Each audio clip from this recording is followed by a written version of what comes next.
This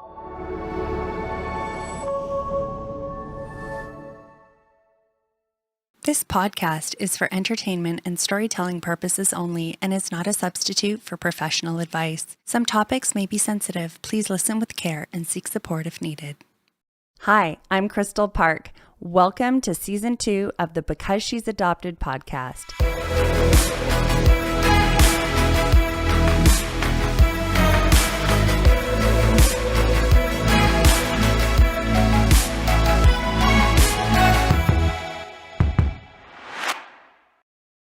Welcome, Angela. Thank you, Crystal. I'm so happy to be here. I'm so excited that you're here. And to me, you're Ange. You can call me Ange. Okay. Absolutely. Okay. So you and I met a few years ago when we were working on my documentary. Yes. You were a producer on my film. And back in the day when I did not know how to use a computer. That's right. Yeah, we did some little computer tutorials. Yes. Yeah, I really enjoyed our times together. I did too. It was that first year after my mom passed away, and you came every single week, and whatever we did, we'd always, go deep with each other. Yes. And it was a really special time for me. I feel like you were sort of one of those constants in my life through that whole year that offered a real sense of like friendship, and so I appreciate you, and I just love you. I appreciate you as well, Crystal. Yeah. So okay, let's get into it. I want to talk about tickle trauma real quick before we get into attachment theory. Okay. I have crazy tickle trauma. I hate being tickled. I hate it. Me too. Like I will kick you in the face. I will harm you if you tickle me. Mm-hmm. So I don't know. There's probably some sort of like science or something behind this. Probably. But when I was a kid, I would get tickled until I'd pee my pants. Oh, that's awful. I know. And that just adds to the trauma. Of course. Because I feel like I'm immediately going to pee my pants if someone tickles me. Oh no. My bladder is just like, no, and it releases. Like it's so just fear. Bad. Fear. Oh, like I'm so afraid I pee my pants. Like, is that what it is? I mean, I guess so. Maybe I don't know. I'm not speaking as a professional on this. I don't know, but I also experienced negative tickling experiences. Yes. Being overpowered. Yes. And you can't get out of it, and it's like this weird kind of suffering, and yeah, it's awful. It is. And the issue with me is when even now, and my husband and I we have a rule that he is not allowed to tickle me, but every once in a while he breaks the rule. And when someone tickles me, I automatically am smiling and laughing. So they think I'm having a good time. But inside, I am not having a good time at all. Yes. It's such a strange thing because, it seems like, oh, this is great and people are enjoying it, but they're like not necessarily at all. But then there are some people who love it. Like my son, he loves it. He wants me to tickle him, and I'm like, I don't want to. But he loves it, and he legitimately has a good time. And right from like when he was super, super young, they always set up these rules. Like, okay, if you don't like it, you say stop, and I stop immediately. Yes. And so maybe that's why he's fine with it, because he knows he's not going to get overpowered. That's true. And he's safe. Yes. Yeah. Yes. Okay. Well, now that we've dealt with that, is there anyone else listening that has tickle trauma? Because it is real, and I see you. I love you, Crystal. Oh my gosh. Okay. Angela, who are you? Tell me a little bit about yourself and how you got into the field of work that you are currently in right now. Okay. What brought you to that space? Okay. Who am I? Well, I am Angela. I'm a woman living life in this crazy world. I'm a mom. I am a partner, and I'm someone who has gone through different seasons of life. challenging seasons, especially in the last few years. And I think what got me into this field is honestly, like, I always knew that I wanted to be a counselor. But I didn't feel in my younger years, like as a teenager, that really I could hack it. I thought it would be too intense, too heavy. Like you would have to bear. Yeah, I didn't think I could bear burdens? the burden of other people's struggles, essentially. I can look back and understand now why at that age I felt like that. But after, going through some more life, growing up, experiencing some significant challenges in my own life, understanding what it means to struggle and the kind of support that I wish that I had, sometimes the support that I did have, sometimes the way that people tried but weren't able to meet me in that place. I feel like I learned a lot, and it led me to a place where I realized I was ready. I was ready to sit with people in their pain, because I knew how to sit with myself in pain now. And so I took the plunge and I went back to school, and here I am. Are you enjoying it so far? Absolutely. Yeah. It's so fulfilling. It really does give me that spark, when I'm able to sit with somebody, connect with them, hear their story, and be a witness essentially to what they're going through, and hopefully support them as they figure it out themselves, Yeah. I like that. A good therapist will allow you to reach those understandings. They support you along the way, but a good counselor will allow you to have the breakthrough so that absolutely you can, so that it sticks, right? Yes. It's like our parents. If they tell us, totally something, it goes in one ear and out the other. Absolutely. Yeah. And I guess that's where, the name of my my business came from, Inner Guidance Counseling. Like, I really do believe that we all have the ability to tap into our own inner guidance and our own wisdom. Yeah. And sometimes there's just some stuff in the way. But yeah. So let's get into attachment theory. Mm-hmm. We've talked a lot about this.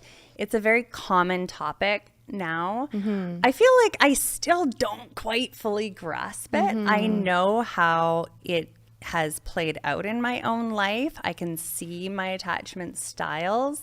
I think I've got a very disordered attachment style. Mm-hmm. But yeah, what is it? Attachment theory. What is it, and why should we care about it? Okay, let's do this. So attachment is basically our ability to connect and bond with other people. And ideally, we're able to do that in a way that we can trust others, we feel safe with others. Mm. So attachment theory is the idea that we develop styles of attachment based on our earliest life experiences.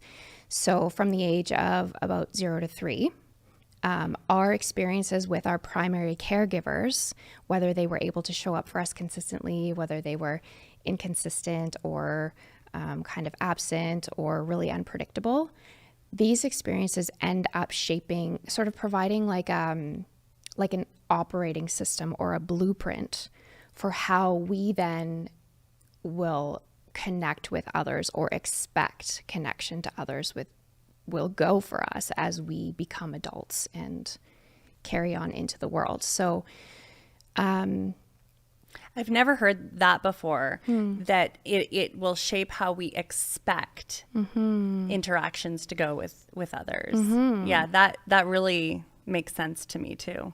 Yeah, because our attachment style, if we don't end up with a secure attachment where we feel we're able to rely on others, we're able to rely on ourselves, this can kind of give us like a lens through which we're seeing other people and we're seeing our relationships with others and kind of what we're expecting to happen or to not happen based on those experiences of how our caregiver showed up for us. So it can really dictate the patterns and the ways that we show up in our adult relationships, particularly the close, more intimate relationships like partnership. How about our own relationships with our children? Can our attachment styles affect our relationships with our children? That's a really great question. I think absolutely. You know, the way that we relate to others, the way that we were related to ourselves, so we can end up potentially repeating the patterns, sort of the expectation, okay, well, this is how parents are supposed to show up for their children. Maybe we do the same thing as our parent. Maybe we do the opposite thing that our parent did because we recognize that it wasn't healthy for us. I think the tricky thing with attachment styles is that a lot of times it's very like unconscious, you know. This is just sort of the ways that we're feeling, the ways that we're thinking that we're not really aware of, and the patterns that we continue to act out. If that makes sense. Yeah, definitely. Definitely. Because you always, when you think about attachment style, you always think from child to parent, but I would think that it could be from parent to child, like how a parent relates to the relationship with their child as well. Well, absolutely. And I mean, if you have a parent who doesn't have a secure attachment, who hasn't had that modeled for them, even what that looks like, it's probably going to be more challenging for them to provide that consistency to their child as they're raising them, because parenting is also, it's a very triggering experience. Yeah. You know, as we parent our children, a lot of our own insecurities, a lot of our own pain gets brought up, not because of the fault of the child, but it's what we've been through. And if we don't have the skills or the self-awareness to notice those things, we can just end up passing these patterns on to our children. Yeah. So when we hear attachment, like we might think of babies clinging to their caregivers, but how does this idea evolve as we grow into adults? You were talking about it can show up in our closest relationships as adults. Yeah. So attachment theory, as developed by John Bowlby and Mary Ainsworth, talks about those first few years of life as that's kind of setting the pattern for how we're going to relate to others. So then, you know, we become adults with various, we can go into the specific attachment styles that might make this a little bit more more clear, but we could then be operating under these patterns of relating to others. Okay, what do I need to do in order to feel safe in this relationship? If I don't have secure attachment, how do I feel safe?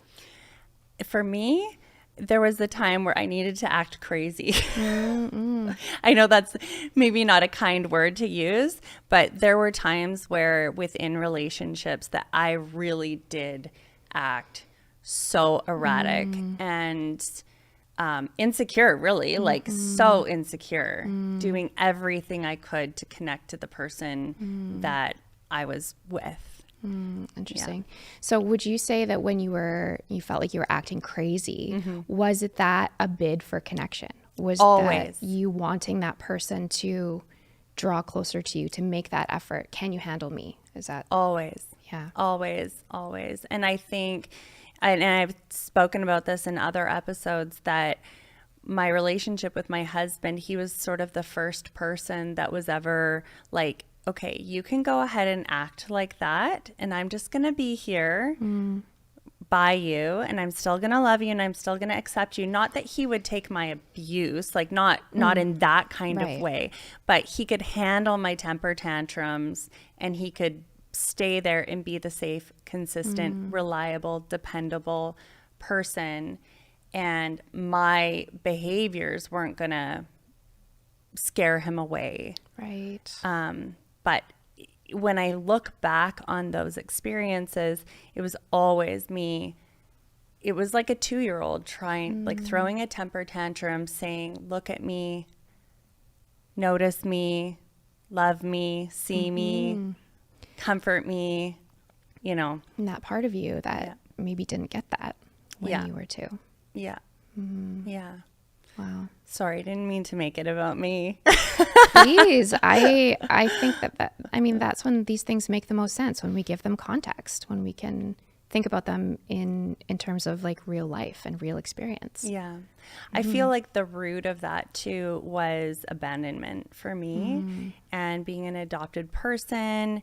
I know that a lot of us struggle with that, or, you know, even individuals whose parents have left them and they didn't grow up with a parent, or they were at an age where they experienced that parent leaving, or even they might not have physically left, they might have emotionally completely checked out. Absolutely.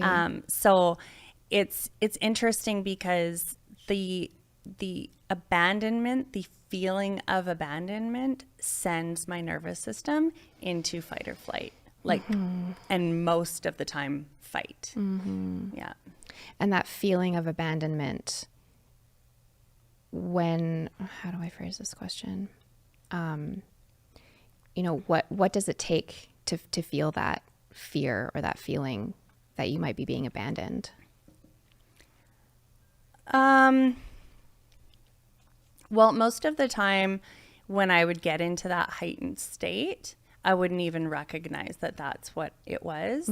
I had an experience with my husband where I had picked a fight with him. I've probably shared this with you before, where I picked a fight with him because I needed connection with him. And that was it, you know, whether it was positive or negative, I needed connection. So I would get it any way I could. Right. And so I had picked a fight with him, and in the middle of the fight, and it wasn't even a fight, I was just like, you know, telling him all the ways that he wasn't showing up for me and that I needed him and he wasn't there, which is, if you know my husband, that's not even like true. It's not even grounded in reality. How you felt in that it was moment. how I felt. And I remember having a moment and I stopped and I was like, oh my gosh, I am feeling abandoned right now. And it was not even, it was something as simple as like he had told me in the morning that he was going golfing and I hadn't been able to prepare myself for him to be gone all day, and it was a Saturday and I had an expectation that he was going to be around all day. Yeah. And so I had picked this fight, and I was able to finally connect that heightened sense of emotion to the abandonment. Wow. And I stopped and I was like, I'm experiencing feelings of abandonment right now. Wow. And then I went over to him and I said, can you just hold me? And then he did, and he held me and hugged me, and I cried and I cried and I cried and I cried and I cried.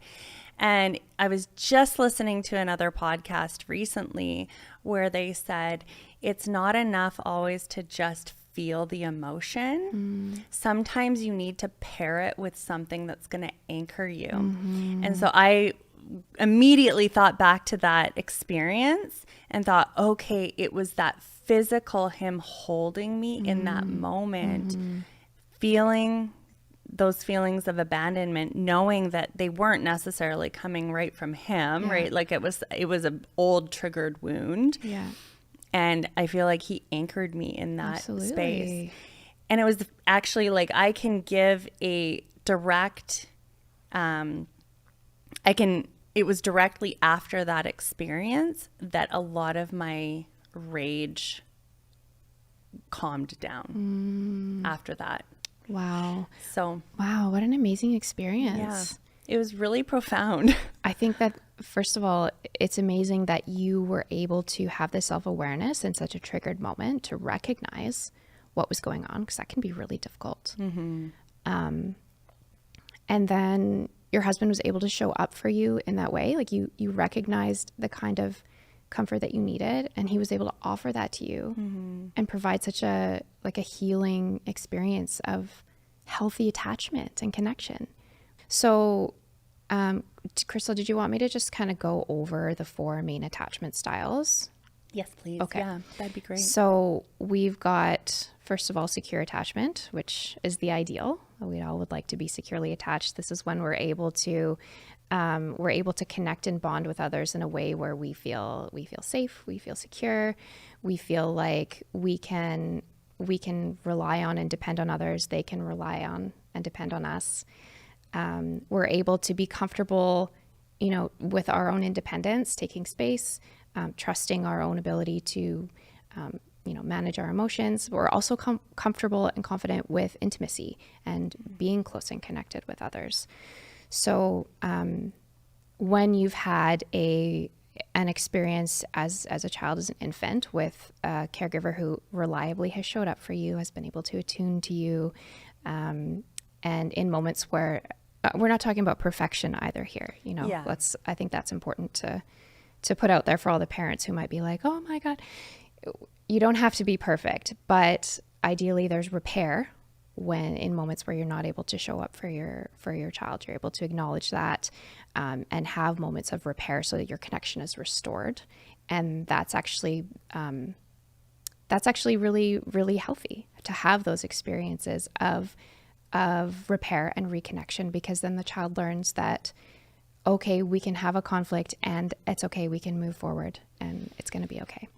Can I speak to that? Yes, yeah, please. that is such a big piece of even my own personal experience. Like, me too. As a family would yell and scream, and everyone would go to their rooms and slam their doors, and there would be no conversation again after it. And so I think for me, what it created was this deep, deep fear of conflict, because now I have this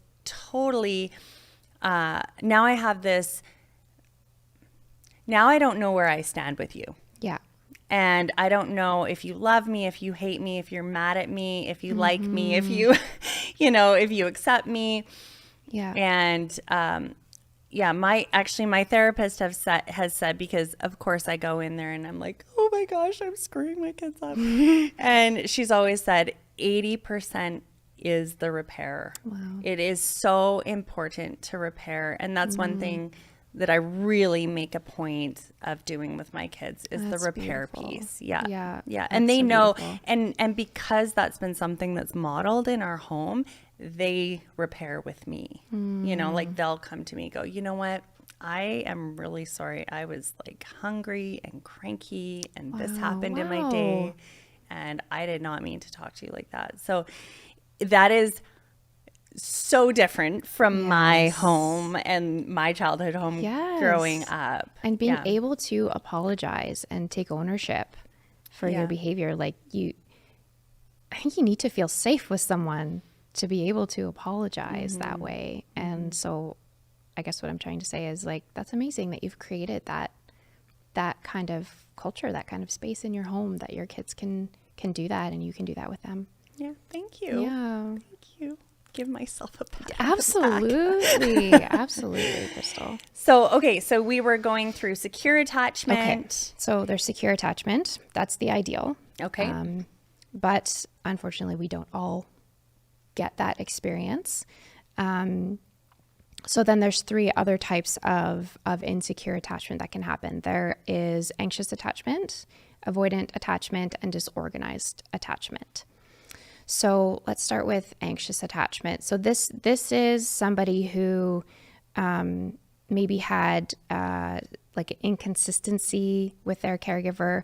They don't know if their caregiver is or their partner, the person that they're in relationship with, is going to show up for them or not. This doesn't necessarily have anything to do with the person that they're in a relationship with. As an adult, maybe it's their spouse.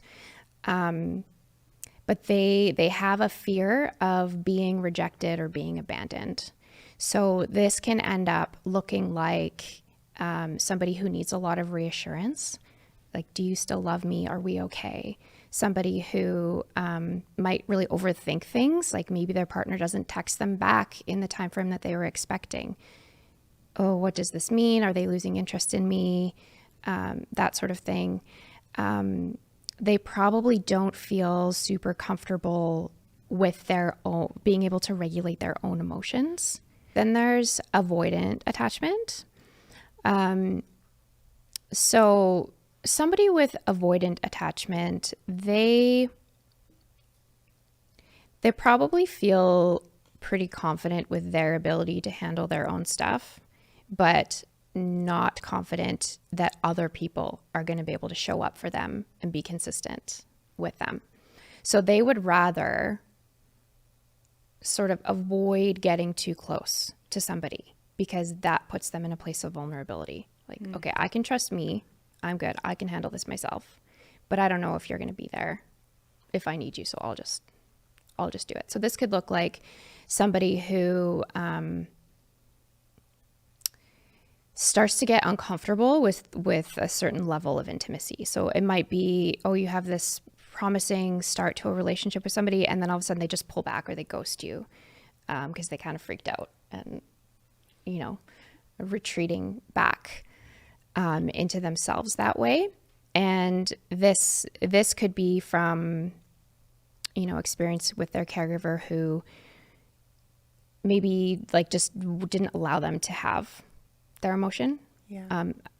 I shouldn't say that this is the only way that it could develop, but yeah, somebody who is more independent and probably thinks that other people should also be more independent and take responsibility for their emotional experience and all of that. So they might get pretty uncomfortable or pull back when somebody starts making requests of them for connection or looking for reassurance or things like that. That could be like, ooh, that's too much. Okay, so then if you have an anxious attachment and an avoidant attachment together, that can create some major problems because the anxious is like pulling at the avoidant and the avoidant is running away. Yeah. The more the anxious one reaches out, the more the avoidant one's like, whoa, like you handle this. Wow. Yeah. And then if you have like an anxious and an anxious, that could be like a really intense codependent relationship. Perhaps. It could. Yeah, it could. Absolutely. Wow. Mm-hmm. So it's just interesting because you see how these patterns start to play out in relationships, and when people have different attachment styles, how those might clash or sort of like enhance the intensity of the experience. Yeah. Absolutely. So then the last attachment style is disorganized attachment. And this one can look pretty confusing because it can seem like a bit of a mishmash of both of them. You've got somebody who really wants connection, wants intimacy, but is also afraid of maybe it's not safe. This attachment style, this is the least common attachment style and often arises from experiences of trauma or abuse.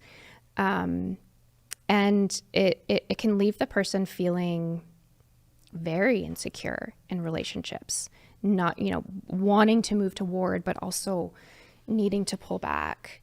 And, not that I want to diagnose or label or anything like that, but what you were talking about, that testing behavior of, are you gonna be there for me if I have this, I'm gonna push you away. Are you gonna make an effort to come back and stay connected to me? So those kind of behaviors. I've been told that I have a disorganized attachment style for sure. So challenging. It's interesting because in some relationships and it can vary within the relationship. I can waffle between anxious and avoidant. Yeah. Like I might be super anxious, but then if I'm not getting my needs met, I shut down and dead to me energy. Right. So, it's really interesting just the impact that it can have. And so because I, am within the world of adoptees, and a lot of us have experienced that initial separation from our biological parents or family or mother. And maybe some of us were removed right from birth and then, left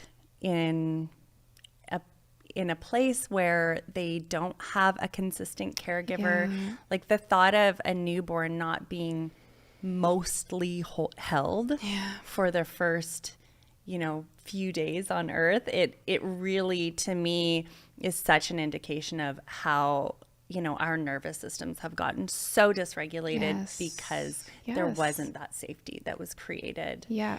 And then, as you were saying, like from 0 to 3, some of these kids, some of us have been transferred to foster home, foster home to foster home to foster home. So, like I think a lot of us within this community really do struggle with attachment, for sure. Yeah, I'm not surprised. Yeah. Okay, so maybe I'll ask you, how have you seen attachment play out in your own life? Maybe if you can look back on your own childhood, what has that looked like for you? That's a good question. And maybe before we dive into that, I would like to mention that with these attachment styles, they're not like, these aren't set in stone. Yeah. These aren't rigid categories. And sort of contemporary psychology would suggest viewing these more as a continuum or a spectrum. And sometimes, depending on the relationship, depending on the context, it can show up in different ways. So just because somebody has an experience of feeling maybe some anxious attachment in one relationship doesn't mean they're going to feel that in all of their close relationships.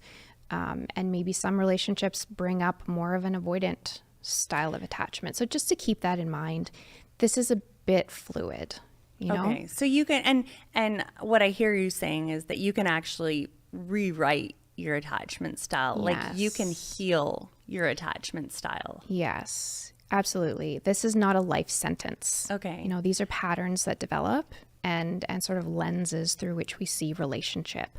But if someone becomes aware of their patterns and makes conscious effort to change their patterns, they absolutely can. Yeah. And things that can help with that are being in a safe relationship, therapy, practicing things like, maybe I should have said this first, mindfulness, which just essentially is becoming aware of your reactions, becoming aware of your thoughts and your emotions in a certain situation so that you can notice your patterns. And they're not just that automatic operating system running in the background anymore. Because when you see them, you have a chance to choose a different reaction. Yes. Yes. Mm-hmm. And I think that idea of like showing up for yourself too, right? Like, I think that's been a big piece of my journey is I can't always expect that my partner is going to, or my friends for that matter, are going to show up in the very exact way that I expect them to, that I need them to. They're dealing with all their own stuff too. Yeah, so absolutely. How can I show up for myself and remind myself that I am in fact safe in this situation? And I'm so glad you mentioned that, because you're right. A big part of this is not always having someone else to comfort us. It's how can I learn as well to comfort myself? How can I learn to regulate my emotion? We certainly, not everyone finds themselves in relationships that are safe spaces for healing, or with partners who have the skills or the self-awareness to be able to show up for their partner in a healing way. Maybe they're really triggered by their partner's behavior or their partner's needs. So I guess this is kind of like what I mentioned already. The first step is really becoming aware of your patterns, becoming aware of your needs, and noticing where you're able to meet some of those needs yourself, which might be really, really hard for someone, especially with an anxious attachment. They feel much better being able to co-regulate with somebody. And co-regulation is beautiful. It's wonderful. We want to be able to have that in safe relationships with other people. That's not being codependent or overly reliant. We're human. We all need that experience of co-regulation. But we also ideally want to be able to regulate ourselves in moments when people can't be there for us or can't show up for us, because we are human, we're not perfect. And being able to develop that ability within ourselves to regulate our emotion is potentially very difficult, but very possible and very empowering. Yeah.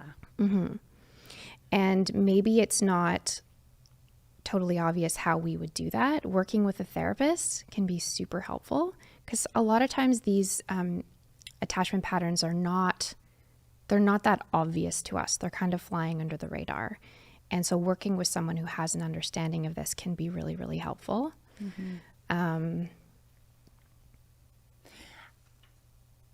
How do you like, I'm just wondering too, like within my female relationships, how can attachment styles show up in that way?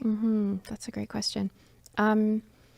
I think attachment styles are most obviously showing up in our closest relationships.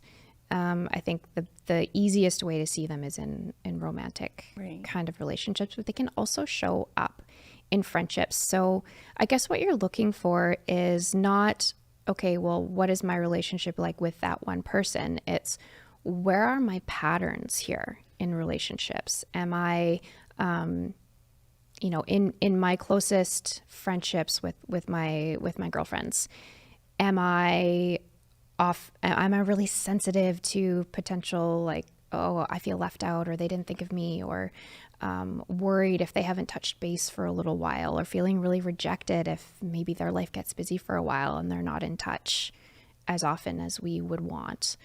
Or maybe you struggle setting boundaries with your friend. Maybe you can't say no because you're afraid if you do, that's going to cause some sort of conflict, and it's going to damage your connection. Yeah. Create distance. Or maybe you feel really overwhelmed by your friends when they want to share deeply with you. Maybe you feel like you need to pull back and you're like, whoa, that's your own thing. I can't go there. So just having awareness of the patterns and how it shows up across multiple relationships. That's really good. That's really good. I can see that.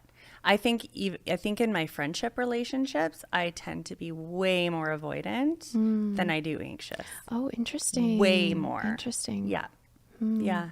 Whereas like with my family relationships, with my romantic relationships, definitely more anxious. Anxious until I can't be anxious anymore, and then I like go into shutdown for sure. So I wonder if with your friendships you feel more comfortable setting boundaries. Oh yeah. And you don't feel as like that's more sort of expected in that kind of relationship. But then with your family, maybe with your spouse, with your kids, setting boundaries feels harder. Maybe there's more of an obligation. Well, if I set this boundary, are they going to be mad at me? What's that going to create in our relationship? Is that going to create friction, tension, conflict? Boundaries for me are pretty good. Like I'm actually, my husband, he's always like, when you say no, that's a no. I don't even try. Oh, good for you. You need to take a page out of the Book of Crystal. Well, I don't know. Sometimes I think that, it's created a little bit of inflexibility for me, sometimes too. So, okay. So that's another way of staying safe. Yeah. Rigid boundaries. Yeah, for sure. For sure. I guess one thing that I didn't mention yet was, what happens sort of in the opposite if you go through a challenging or abusive relationship or some sort of really difficult relationship, how that can end up affecting your feeling of attachment. Yeah, for sure. For sure. Yeah, I'd love to hear more about that. Yeah, because we talked about how you can heal from attachment, but sometimes people have experiences where they end up in relationships that are really challenging for various reasons. Maybe they're abusive, maybe their relationship just ends unexpectedly. maybe it's divorce, maybe it's falling out with family, things like that.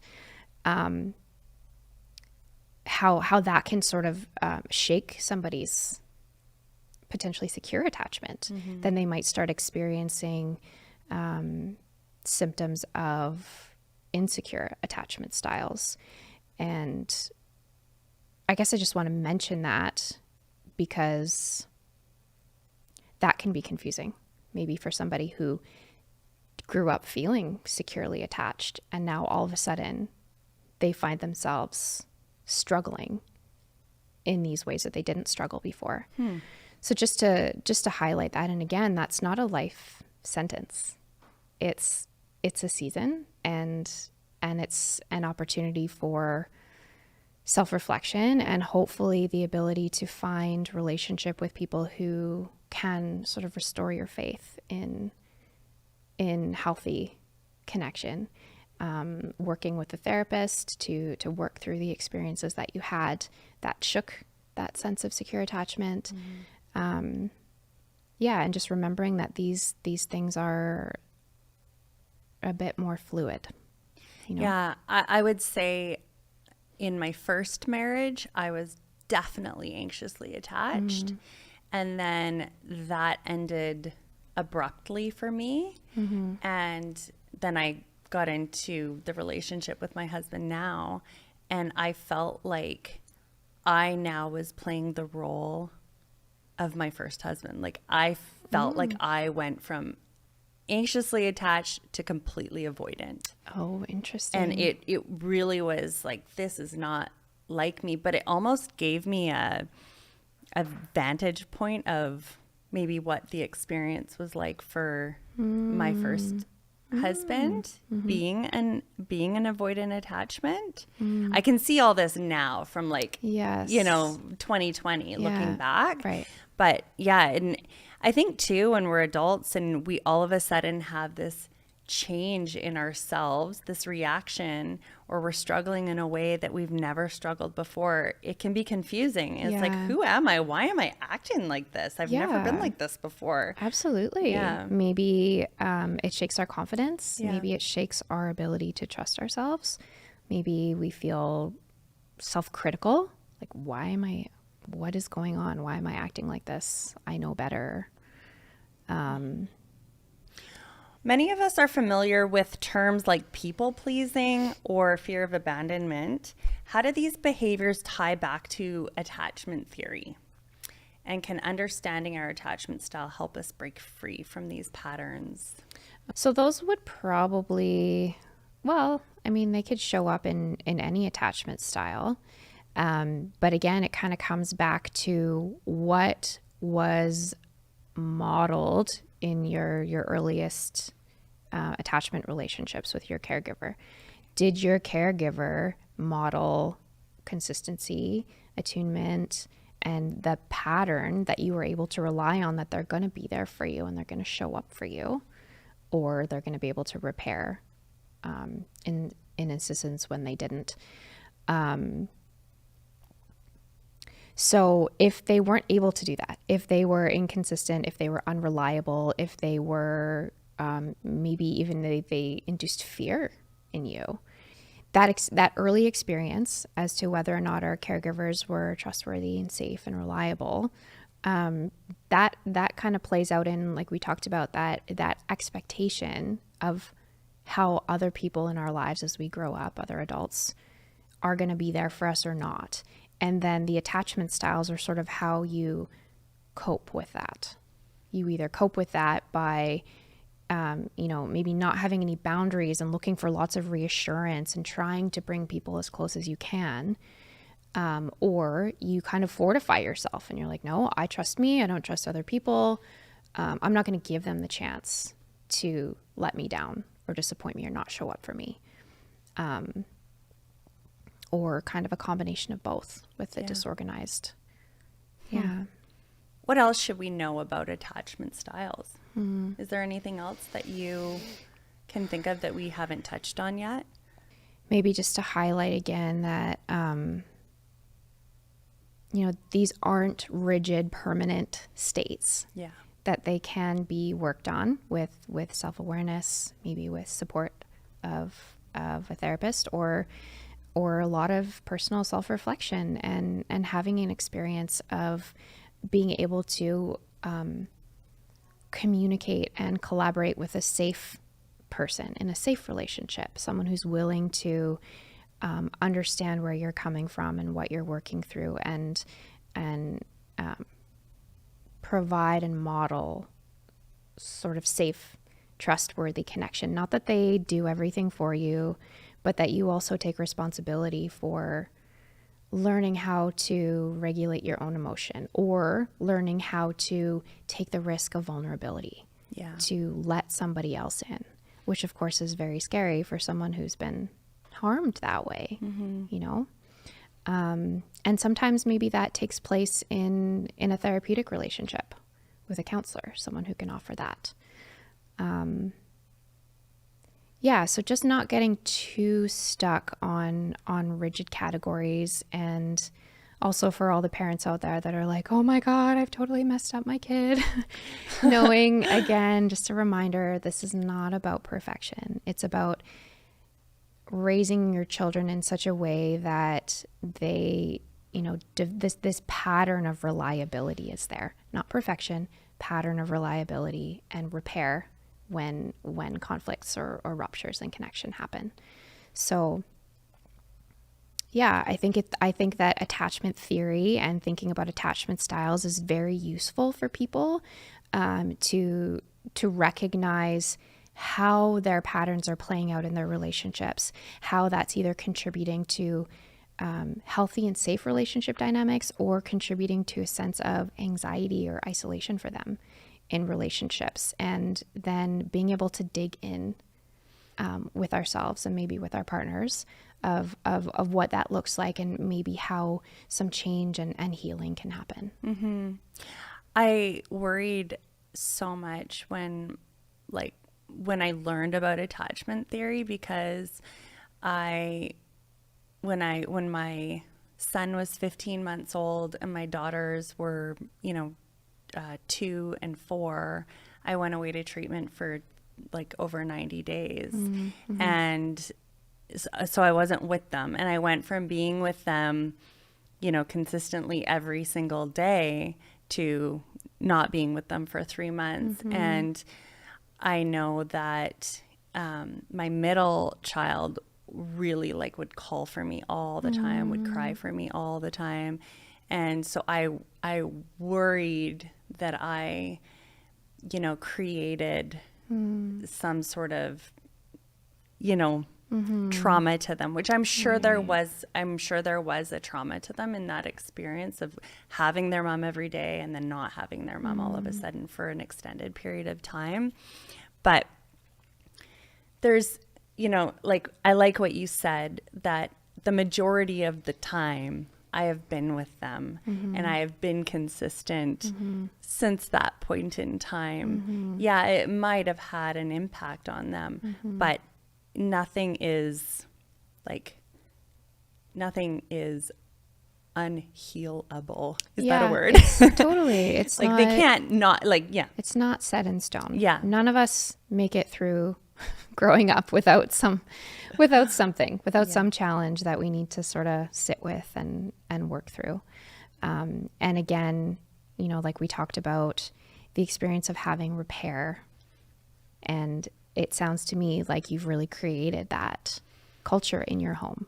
Yeah. Of being able to have conflict and then have repair when there's been rupture in connection. And also knowing that, your children did have other consistent attachment figures when you weren't there. You didn't leave them alone. Yeah. They had other people, familiar people. My husband was home for that entire time, and he was with them every day. And so I think you're doing all the right things, Crystal. A lot of awareness, a lot of communication. Yeah. So, how do you know? Okay, I have 2 more questions. Sure. How do you know if you are securely attached? some signs of secure attachment in relationships. You are, for the most part, pretty generally comfortable or having the belief that people are generally trustworthy and they can show up for you, you can show up for them. People can depend on me, I can depend on them. Obviously, this isn't sort of a blinders thing. Yeah. Some people out there aren't trustworthy. But in general, you're not kind of living with this fear of separation or abandonment or fear of getting too close to somebody. Okay. Yeah. You're probably fairly comfortable with your own independence and you're comfortable with intimacy with others. So you're not experiencing like significant anxiety for periods of separation from in your relationships. Yeah. You can handle that. You're okay. And that's different from missing someone. Absolutely. Yeah. That's different. That's different. And you probably have a level of confidence in your ability to manage your own emotional reactions. Okay. I'm having this emotion. I can sit with this. I'm going to be okay. Yeah. Yeah. Without being like, I need somebody to help me feel better, or completely being in denial of it altogether. Okay. That's good. I really like that explanation.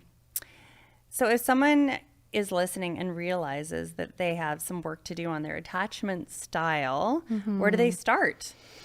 What is something that someone can do today, this very moment? Well, I think if they're recognizing that, if they're listening to this podcast, they're already practicing some mindfulness, already practicing some self-awareness. So I know sometimes when we say mindfulness, people can think, oh, that's meditation. It can be meditation, but it's not necessarily. It's cultivating an awareness of what's going on around you, what's going on inside of you. So making the intention to notice when you start having emotions in a certain situation, when you start having thoughts about a certain situation. Because when you kind of step back and you're able to observe yourself having those thoughts, having those emotions, you kind of disempower them a little bit, like, oh, I feel like he doesn't care about me as much anymore. Oh, I'm noticing that I'm thinking he doesn't care about me as much anymore. There's a little bit of a step back there, you know, then you can kind of challenge that a little bit. Maybe you say, well, is that really true? Could there be something else going on? But mindfulness can also be, maybe you notice that your emotions are getting elevated in a situation and you just give yourself a minute to take a few deep breaths. You just sit with yourself. Okay, I'm okay. Developing that self-awareness, I think, is kind of the first step. Also, if you have the opportunity to have conversations with the person that you're in relationship with, expressing how you're feeling, asking if they're willing to work on these things with you. Open communication. Exactly. Being able to communicate these, your realizations about the patterns that are going on inside of you. So not that you're making it up to them to fix you, but you're able to start communicating, okay, this is what's going on for me. This is what I want to work on. Are you willing to do this with me? Yeah. And then, of course, counseling or therapy can be incredibly supportive and helpful. To have someone to walk through that with you who understands and who can maybe empower you with specific tools and skills to get better at emotional regulation, to get better at mindfulness, to get better at communication skills with your partner. There's a book that I read. It's called Attached. Have you heard of it? It's about it talks about attachment styles, but within relationships. And I read it and it was very, very insightful.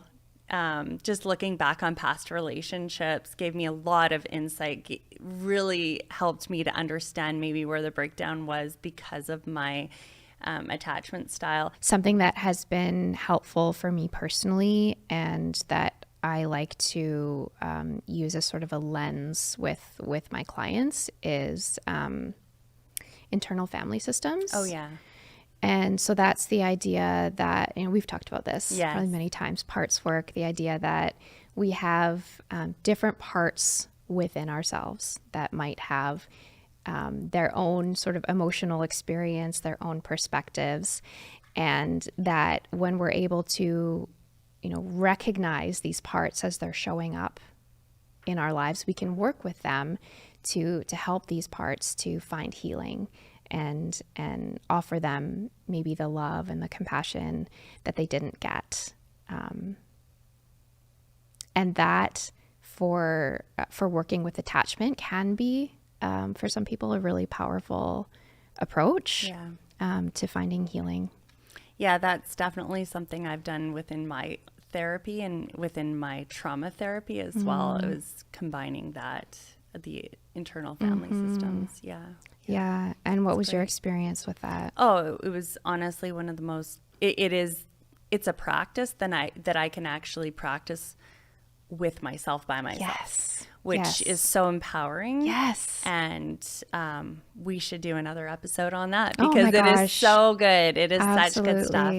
But we are coming to the end of our time together today. Is there any final thoughts that you have? I guess I just want to say that I've loved this conversation, and thank you so much for having me and just being willing to share and engage on this topic with me. Yeah, I really appreciate you, and I've always enjoyed our conversations. We get right into it. There's no surface here. So I want to thank you, Angela, for being here today. It was my pleasure. And I want to thank my guests, my listeners, for being here today. You can find us on YouTube, Spotify, or Apple Podcast, and we'll see you next time.